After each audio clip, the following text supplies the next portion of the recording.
They are part of us. And this makes them all the more dangerous. They know us very, very, very well. They know the great weaknesses of our minds, just as they know the great strengths of our minds. They operate in what I call the gray area of human existence, that side of our lives which we don't want to acknowledge the existence of. They create, African tradition says that the CHITAURI, where they engaged God himself in a terrible war, and God defeated them, the real God, Nkulunkulu, the Creator. God defeated them, and he closed their mouths so that they are unable to talk or to eat food anymore. But we are told, say, that the CHITAURI fatten on the energy that we human beings give them. They make us to fight each other. And when the whole land is drowning in death and fear and terror, when hundreds and hundreds of people are angry and afraid, the CHITAURI get fat because they eat that what we call the dark power, which is brought about when human beings destroy the planet on which they live. They feed on human emotion. Yes, sir. Very, very intense human emotion.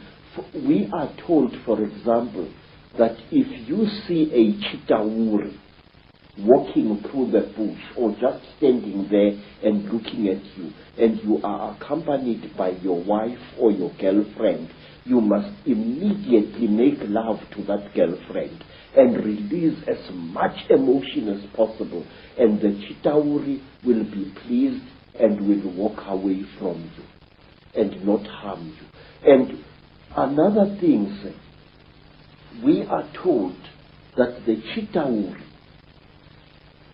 eat energy which is generated when hundreds of human minds or one human mind starts thinking at certain levels. We are told that the CHITAURI want us to think at certain levels. Certain wavelengths. Yes, sir. And they reward us with long life. May I ask you, sir, have you ever thought, as a thinking person, why is it that in the great universities of this world you find professors who think at certain levels and who live unnaturally long lives? Albert Einstein, Raymond Dart, Robert Broom, all these professors live a long, long time. And my Aunt Mina, the last Sanusi in South Africa other than myself, is as active as a young girl, and yet she's close to her 99th year of life. My stepmother, Rose,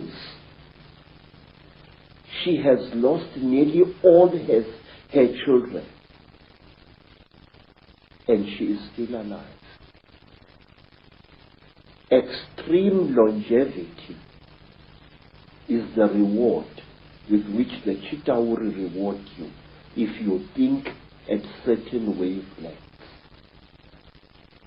The description of your abduction clearly is describing what has become known as the Greys, what I think is also known by some as the ant people, the grey figures with the big black eyes.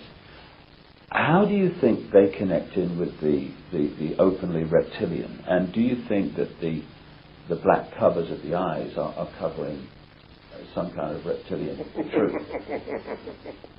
Say, the so-called grey aliens are actually the lackeys and the servants of the CHITAURI. If you see a CHITAURI and you see this, there is very little racial difference. In fact, I will even go so far as to say this, that these creatures are actually the offspring of the CHITAURI. The way they gather substances from human beings and from animals, the way they are the forerunners of the CHITAURI in any place. And if you are very close to one of these creatures and you look into its goggle-like eyes, you will see round eyes, Mr. Icke, beyond this black goggle-like stuff. And these eyes are the real creature's eyes. Now let me tell you, there is in Lesotho a very strange mountain, a mountain called Leribe, Leribe. On this mountain, very amazing things happen after every 10-year or 20-year period.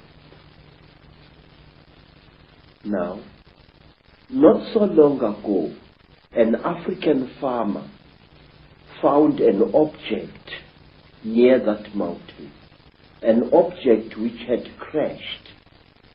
And he was driving his tractor and he saw this strange object lying in the ground with tiny little bolts of lightning racing all around its edge. And the African walked up to the object, and when he wanted to touch it, a strange power struck him and sent him sprawling on his back to the ground. The African got onto his tractor and got out of there. What the African had seen had been a crashed UFO, a flying saucer. He described it very amazingly. And he said that after a few days, there appeared what he said was a huge removal van, very big, accompanied by soldiers wearing black uniforms, goggles and berets. And these soldiers lifted the object into the van, and the van drove away. But when people came to the site, they saw that something had fallen there, but they saw no heavy tire tracks of the vehicle that the man had described. Something had crashed there, had been removed, but there were no wheel marks of the heavy vehicle he had described. Now let me tell you something else.